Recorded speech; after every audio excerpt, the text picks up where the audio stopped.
अस्सलाम वालेकुम, मेरा नाम डॉक्टर वैसनवर है और 9 क्लास बायोलॉजी के अंदर हम चैप्टर नंबर 4 डिस्कस कर रहे हैं। पिछली वीडियो के अंदर हमने बात की थी सेल की बेसिक डेफिनेशन की और सेल के अंदर जो कंपोनेंट्स होते हैं, जो 3 कंपोनेंट्स होते हैं जिनसे मिलकर सेल बनता है, हमने उसकी बात की थी। Now we are going to talk about 2 different types of cells, जो 2 मेजर टाइप्स होती हैं सेल्स की, और उनकी बेसिस के ऊपर जो 2 डिफरेंट टाइप होती हैं ऑर्गेनिजम्स की, उनकी हम बात करने लगे हैं। तो एक तरह के हमारे पास ऑर्गेनिजम्स होते हैं जिन्हें हम कहते हैं प्रोकैरियोट्स, और एक तरह के ऑर्गेनिज्म होते हैं जिन्हें हम कहते हैं यूकैरियोट्स।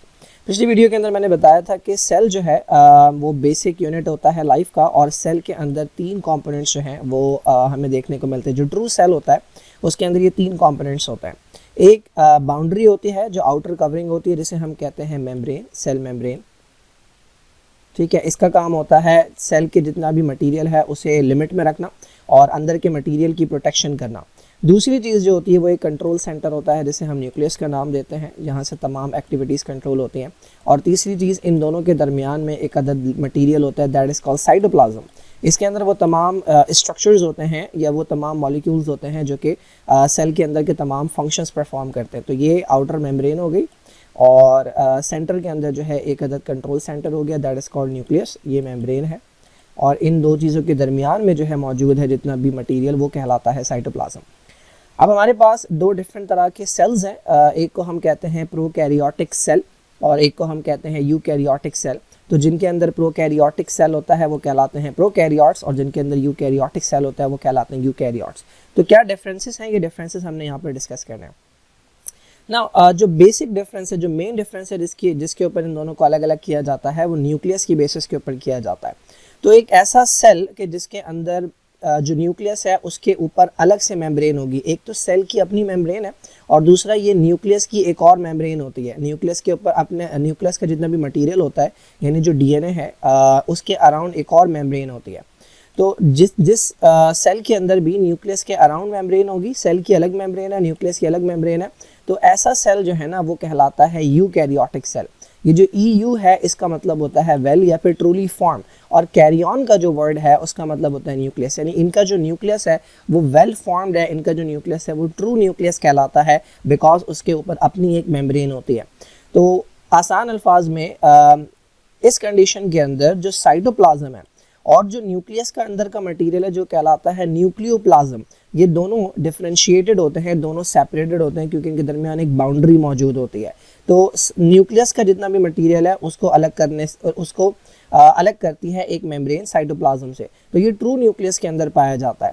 जबकि यही सेल अगर इस कंडीशन के अंदर हो कि ये सेल की मेम्ब्रेन हो और ये डीएनए यहाँ पर पड़ा हुआ हो, अब इस डीएनए के अराउंड कोई अलग मेम्ब्रेन नहीं है, तो साइटोप्लाज्म और न्यूक्लियस का जो मटेरियल है वो एक दूसरे के साथ कम्युनिकेट कर रहा है, क्योंकि अलग से कोई मेम्ब्रेन मौजूद नहीं है।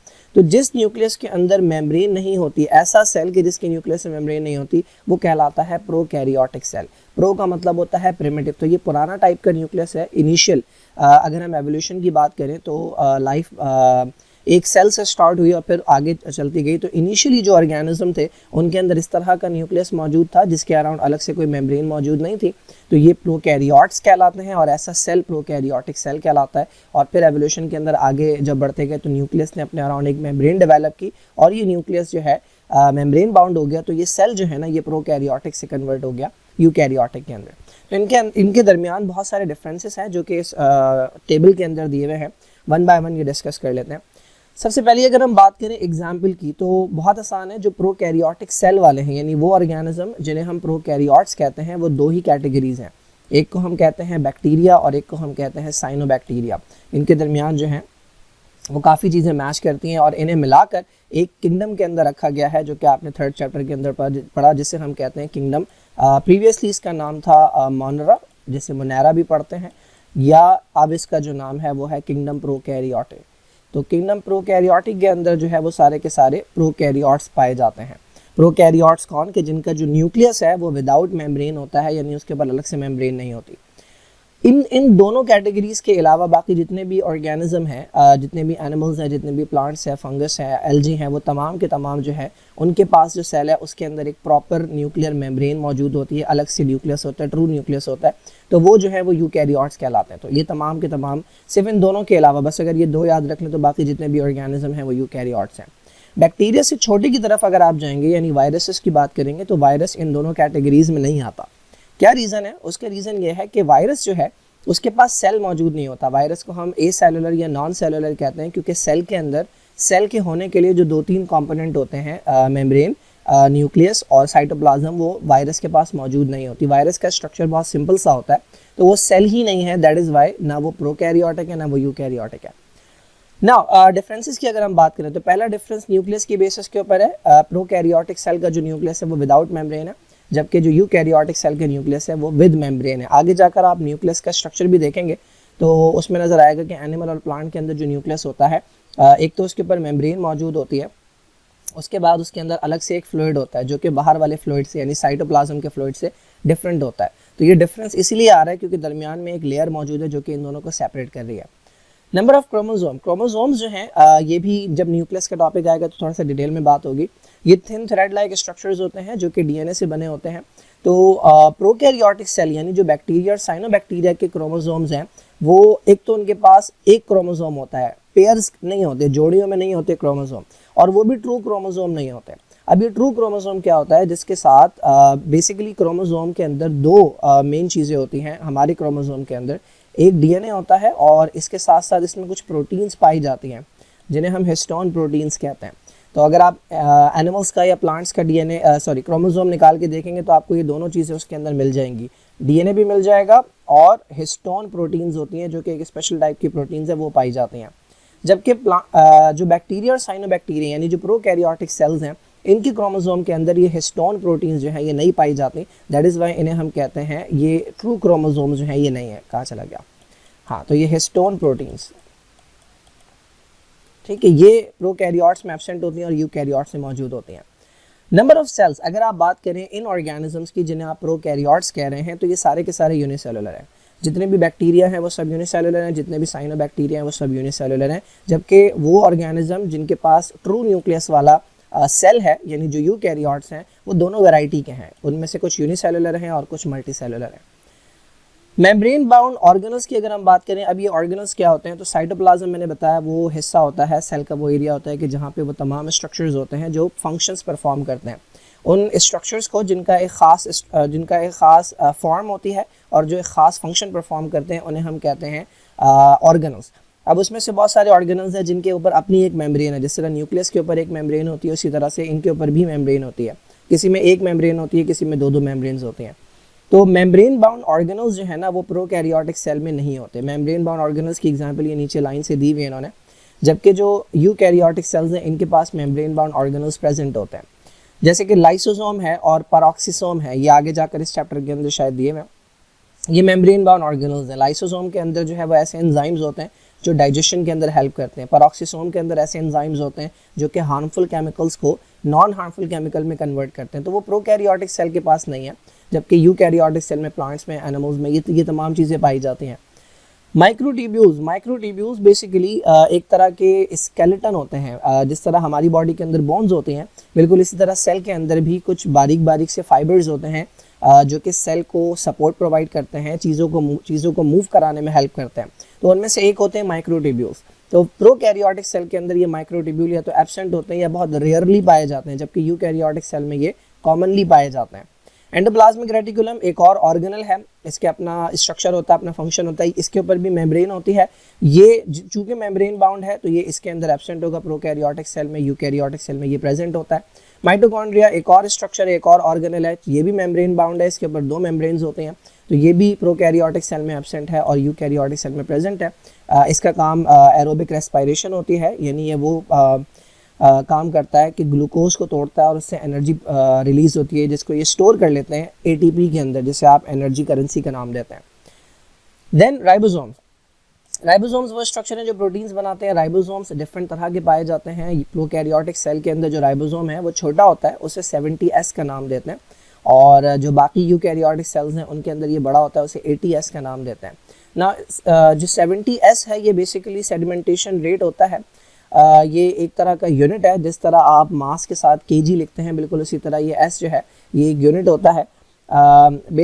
एक प्रोसेस होता है जिसके अंदर आप सेल के कंपोनेंट्स को स्पिन करवाते हैं, घुमाते हैं, और वो एक स्पीड पे जाके नीचे बैठते हैं। तो ये वो स्पीड है जिसके ऊपर ये नीचे जाकर बैठेगा। तो ये सेल फ्रैक्शनेशन एक टॉपिक है जिसके अंदर ये एक्सप्लेन किया जाता है। तो इसके जो राइबोसोम है वो 70S के ऊपर जाकर नीचे बैठते हैं और जो यूकैरियोटिक सेल के राइबोसोम्स है वो 80S के ऊपर जाकर बैठते हैं। ठीक है जी।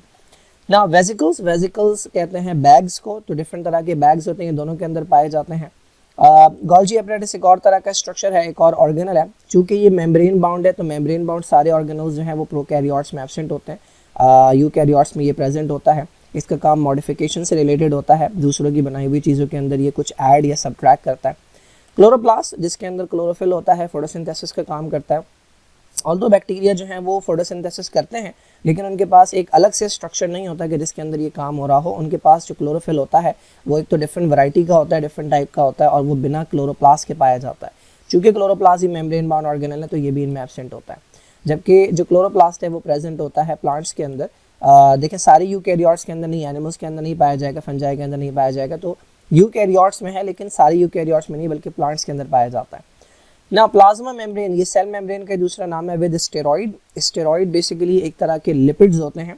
तो किसकी प्लाज्मा किसकी सेल मेम्ब्रेन के अंदर जो है ना वो स्टेरॉइड पाए जाते हैं, प्रोकैरियोट्स के अंदर नहीं पाए जाते। जबकि यूकैरियोट्स में अगर आप देखेंगे तो आपको देखिए प्लाज्मा मेम्ब्रेन या सेल मेम्ब्रेन का आगे स्ट्रक्चर आएगा तो उसके अंदर हम देखेंगे दो मेन चीज़ें हैं जिनसे प्लाज्मा मेम्ब्रेन बनी होती है, एक है प्रोटीन और एक है लिपिड। लिपिड की जो वैरायटी होती है उसे हम कहते हैं फॉस्फोलिपिड। इसका स्ट्रक्चर मैं एक्सप्लेन करूंगा वहाँ पे। लेकिन फॉस्फोलिपिड के अलावा एक और तरह का लिपिड है जिसे हम कहते हैं स्टेरॉइड। और स्टेरॉइड की एग्जाम्पल के अंदर आता है कोलेस्ट्रॉल। तो आसान अल्फाज में कोलेस्ट्रॉल किसकी मेम्ब्रेन के अंदर पाया जा रहा है, प्रोकैरियोट्स के अंदर नहीं पाया जा रहा। ठीक है, जबकि यूकैरियोट्स की मेम्ब्रेन का स्ट्रक्चर आप देखेंगे तो उसमें कोलेस्ट्रॉल मिल जाएगा। Permeability of nuclear membrane. अब देखें न्यूक्लियर मेम्ब्रेन पहली बात तो इनके अंदर थी ही नहीं, प्रोकैरियोट्स के अंदर तो इनमें तो है ही नहीं।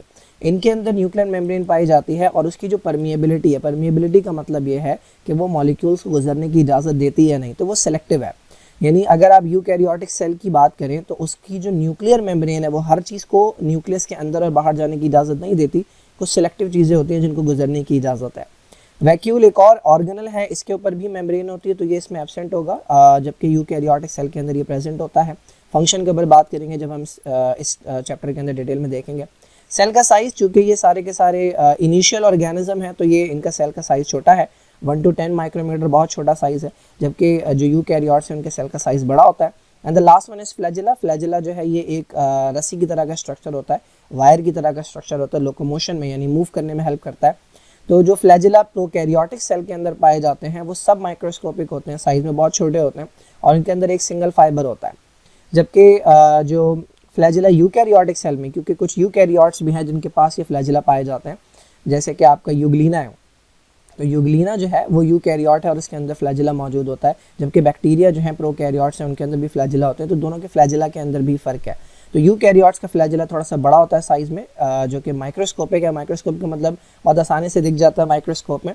और मेम्ब्रेन बाउंड होता है, यानी उसके अंदर मल्टीपल फाइबर्स होते हैं। ठीक है, ये मल्टीपल फाइबर्स हैं जिसके ऊपर एक अदद मेम्ब्रेन भी चढ़ी हुई होती है, जबकि इनके अंदर सिर्फ एक सिंगल फाइबर पाया जाता है। तो ये कुछ डिफरेंसेस हैं जो कि प्रोकैरियोट्स और यूकैरियोट्स के दरमियान में है, या प्रोकैरियोटिक सेल या यूकैरियोटिक सेल के दरमियान में है।